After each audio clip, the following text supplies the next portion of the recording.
आपने 75 साल इंतजार किया। आपने 75 साल में कई ऐसे असेंबली और पार्लियामेंट के इलेक्शन में आपने अपने वोट का इस्तेमाल किया। कभी आपको सब्ज बाग दिखाया गया, कभी आपसे झूठे वादे किए गए, कभी आपसे वादा किया गया था कि तुम्हारी मस्जिदों की हिफाजत की जाएगी, कभी आपसे वादा किया गया कि नौजवानों को बचाया जाएगा, कभी आपसे वादा किया गया कि तुम्हारी मां और बहनों की इज्जतों की हम हिफाजत करेंगे। हर इस पैमाने पर आप खुद फैसला कर लो कि जिसको आपने वोट दिया, जिसको आपने अपना मसीहा माना, जिसको आपने अपना नेता बनाया, मुख्यमंत्री बनाया, सांसद बनाया, वो कहां तक इन वादों पर उतरा। कभी अपने मोहल्लों में झांक कर देख लो कि क्या तुम्हारे घरों के अतराफ में, क्या आपके घर के अतराफ में अपने बच्चियों को पढ़ाने के लिए कोई स्कूल का माकूल इंतजाम है। कभी अपनी आंखों से देखो कि क्या तुम्हारे जिस मोहल्लों में तुम रहते हो वहां पर साफ पीने का पानी तुमको मुहैया किया जाता है। मेरे अजीज दोस्तों और बुजुर्गों, मैं जिम्मेदारी के साथ कह रहा हूं कि इन मसाइल पर कोई बात नहीं करता। हां, जब मजलिस आकर उत्तर प्रदेश में इस बात का मुतालबा करती है कि मुसलमानों की लीडरशिप को बनाएंगे, तो तमाम पार्टीज मुत्तहिद हो जाती हैं, चाहे बीजेपी हो, समाजवादी हो, बीएसपी हो, कांग्रेस हो, और फिर हमारे ही सफों में ऐसे डरपोक लोग जो छुप कर बैठे हैं, जो अपना ईमान का सौदा कर चुके, जो बेजमीर हो चुके हैं, वो कहते हैं कि नहीं, ओवैसी जो बात कर रहा है वो टेंशन की बात कर रहा है। अरे मैं तुमसे पूछना चाह रहा हूं, मैं जमहूरियत को मजबूत करने की बात कर रहा हूं, मैं अपने वोट की कीमत और अहमियत को उसूल करने की बात कर रहा हूं, मैं ईमान को बेचने की नहीं, मैं ईमान की हिफाजत की बात कर रहा हूं, मैं मुस्तकबिल को रोशन करना चाहता हूं। यह मजलिस इत्तेहादुल मुस्लिमीन का पैगाम और नस्बुल ऐन रहा है। मेरे अजीज दोस्तों और बुजुर्गों, इस सियासी पैगाम को आपको समझना है। मजलिस के मुखालिफिन चाहे वो संघ परिवार के हों, अब ये संघ परिवार में भी एक आरएसएस ने मुस्लिम राष्ट्रीय मंच बनाया।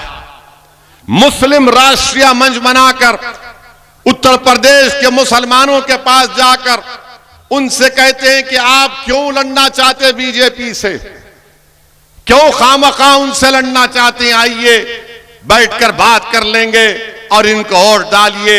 मैं उन लोगों से पूछना चाहता हूं आरएसएस से कि बताओ तुम्हारा जो ओथ है, जो आरएसएस के लोग जो कसम खाते हैं वो क्या है, बताओ, क्या वो संविधान के मुताबिक है? मैं जानता हूं तुम्हारा ओथ क्या है, तुम बताओ उसको। तुम इस मुल्क को एक हिंदू राष्ट्र बनाना चाहते हो, तुम इस मुल्क को एक मजहब का मुल्क बनाना चाहते हो, और आज आरएसएस के लोग जाकर इस तरह की बातें अवाम के दरमियान में करती हैं। बताओ आरएसएस वालों, क्या यह बात सच नहीं है कि गोलवालकर ने नहीं कहा था कि हमारा जो तिरंगा है वो 3 रंग का है, वह शुभ है? क्या नहीं कहा था अपनी ऑर्गेनाइजर मैगजीन में? क्या आरएसएस ने नहीं कहा था कि अंबेडकर का बना हुए संविधान को हम नहीं मानते, मनुस्मृति को मानते हैं? ये डॉक्यूमेंटेशन है। क्या गोलवालकर की किताब वी द पीपल डिफाइंड में नहीं लिखा गया कि मुसलमानों पर, ईसाइयों पर, कम्युनिस्टों पर भरोसा नहीं किया जा सकता?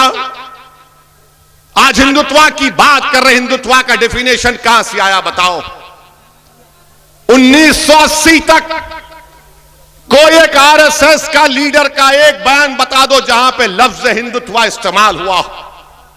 श्यामा प्रसाद मुखर्जी से दीनदयाल उपाध्याय से लेकर 1980 के जमाने में सावरकर की हिंदुत्व की लिखी हुई किताब को लेकर हिंदुत्व की बात रखी गई।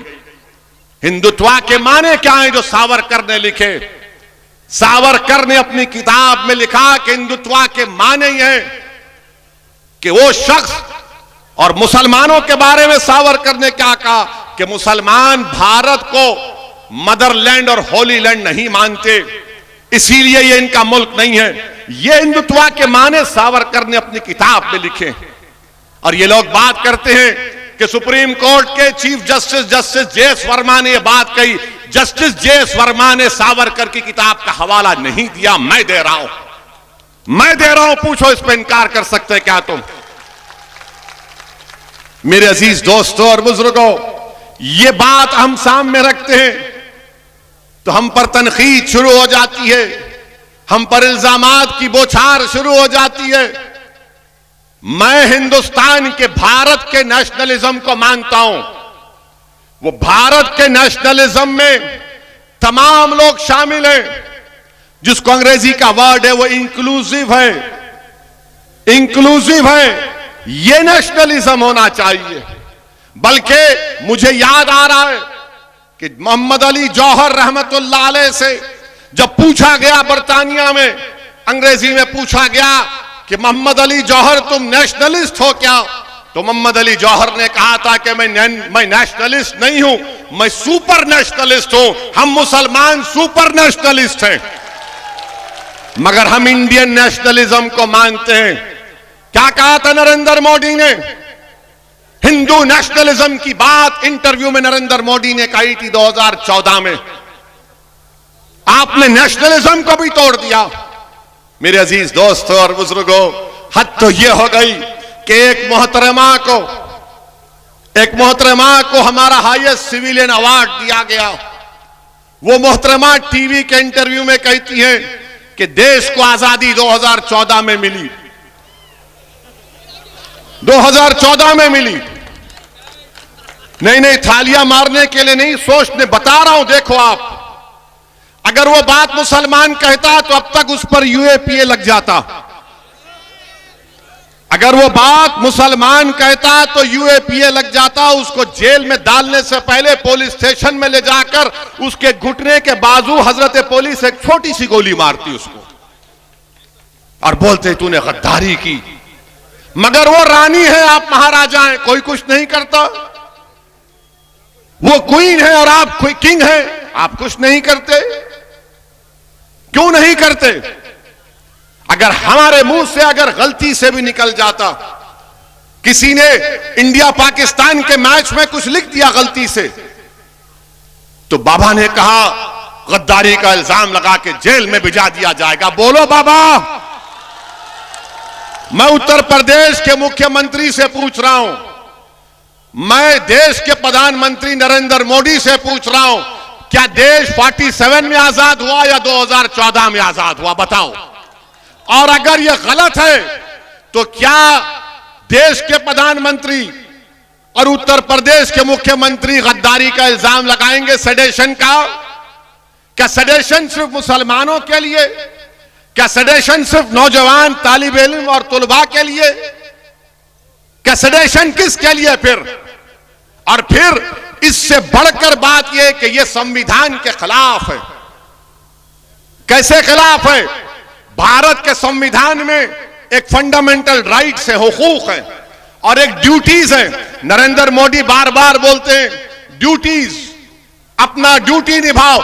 नरेंद्र मोदी जी, पार्लियामेंट में बल्कि संविधान में लिखा है कि इस बात को हमको तालीम दी जा रही है संविधान के जरिए कि हर भारत के रहने वाले के लिए, नागरिक के लिए जरूरी है कि वो मुजाहिदीन आजादी की इज्जत करें। डायरेक्टिव प्रिंसिपल्स में लिखा गया। बताओ तुम क्यों खामोश हो? खाली एक बयान आ गया बीजेपी से कि इस बयान से हम नहीं मानते। नहीं मानते तो फिर हम जब बोलते हैं तो हम पर मुकदमा क्यों? हमको भी कहो कि तुम्हारी बात को नहीं मानते, मगर तुम जो चाहे मन गढ़क बातें अनाप शनाप बकते रहोगे।